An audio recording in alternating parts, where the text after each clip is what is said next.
travelers, and welcome back to another episode here at Tourist to Local. My name is Juliana and welcome to my channel. I tend to make a lot of my videos very educational and teaching about various places, but I recently realized after talking to you guys over on Instagram that a lot of you really don't know much about me. It's been almost 2 years since I've done any sort of sit-down question and answer video, so I figured I would post this today to let you guys know a little bit about who I really am, who is Juliana. So we'll start off with just that, just a quick little introduction to who I am. My name is Juliana and I am 26 years old.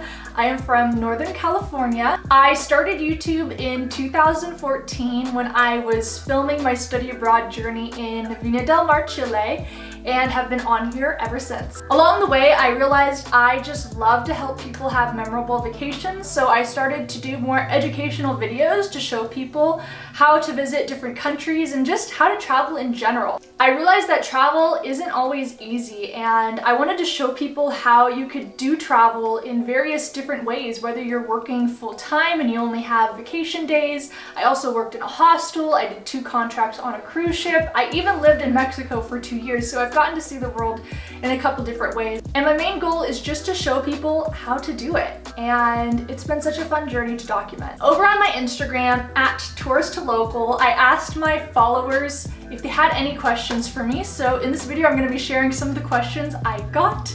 So let's get started. First off, Britcord asked, do your followers know that you were an amazing dancer in your past? Oh my gosh, this is from Brittany. She actually did dance with me for many, many years. I did tap dance since the age of like 4 or 5, and that was my favorite type of dance to do. But I also did ballet and hip hop and jazz, and I love to dance so much. One of the hardest parts about being older is it's really hard to find adult dance classes that are advanced, but I really hope I can get back into tap because it was such a fun type of dance for me and I really love it. Next, Julia.sujo asked, what are 5 things that not many of your followers know about you? Okay, number 1, I used to do pageants for a system called National American Miss. I did it between 2005 and 2015, and it was an awesome pageant system. This was a natural beauty pageant that focused on academic achievement, public speaking, and volunteerism, and really shaped me into who I am today and taught me how to build goals for myself for the future. And the best part about my experience in pageants was the last year I did it, I actually ended up winning the state title for California and placing in top 10 in nationals. And that was a huge goal of mine. And I'm just so thankful that I was a part of pageants because I think it gave me so many valuable skills. Number 2, I studied abroad for 1 summer in Cuernavaca, Mexico, and 1 semester in Viña del Mar, Chile. I loved study abroad. That was my favorite part of college. And I actually also took a semester off to work in a hostel in Ecuador and then made up all the credits that I had lost the summer after. Number 3, I did a ton of musical theater growing up. I think I was in 22 community theater productions. But because I'm so tall, I'm 5'9½", I was always cast as the weird side adult characters. I think the highlight of my musical theater career was when I was Miss Darbus in High School Musical, the musical. Definitely my favorite role. Number 4, I love languages and different cultures. I studied Spanish and Chinese in high school, and I also studied Portuguese on my own, which I think is my favorite language. And finally, I studied at Gonzaga University in Spokane, Washington, and double majored in international business and marketing with a minor in Spanish. I was super integrated with the international student department on campus, and I think that's where my love for different cultures really came from. Okay, next question from Sophia Komyak. What do you do for a living right now? I actually work full-time for a corporate travel startup, and my role is the training specialist. And I started off as a travel agent, but after 6 months I was promoted to being the training specialist. I basically make all the training and do virtual training for our travel agents. The company itself arranges travel for people going on interviews to really major companies. It's a super cool product. I love it so much. But yes, I do work full time. YouTube is very much a hobby and a creative outlet of mine.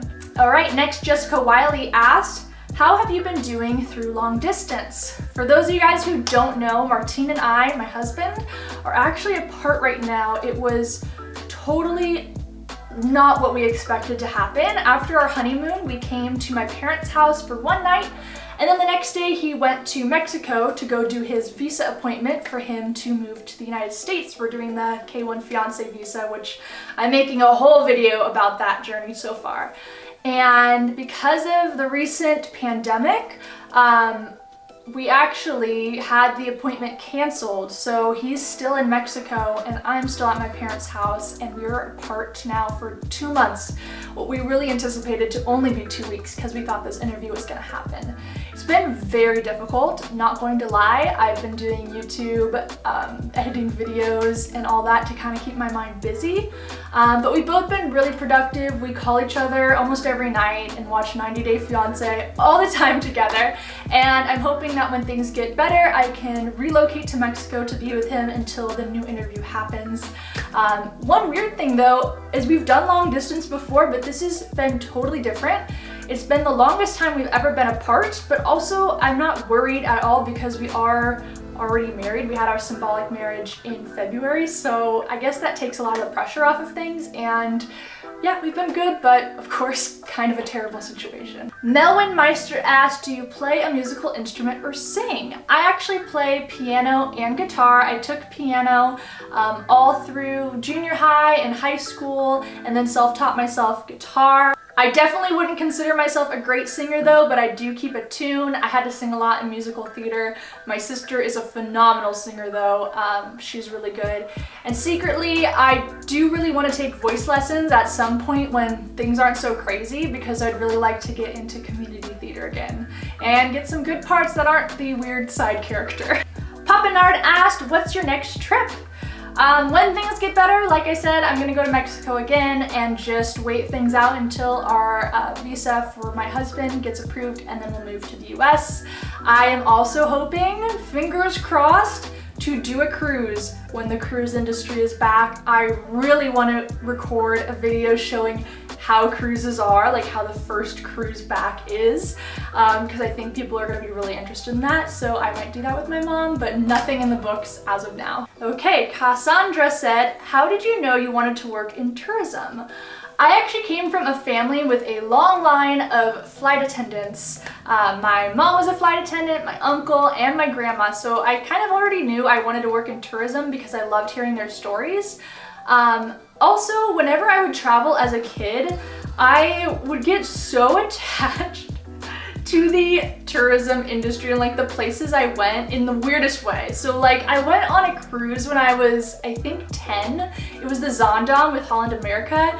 And afterwards I made this shadow box of like pictures of the ship and like our key cards, and like I had it in our living room. And then another time we went to a hotel in Mexico, Club Regina, and I actually made a model of the hotel after.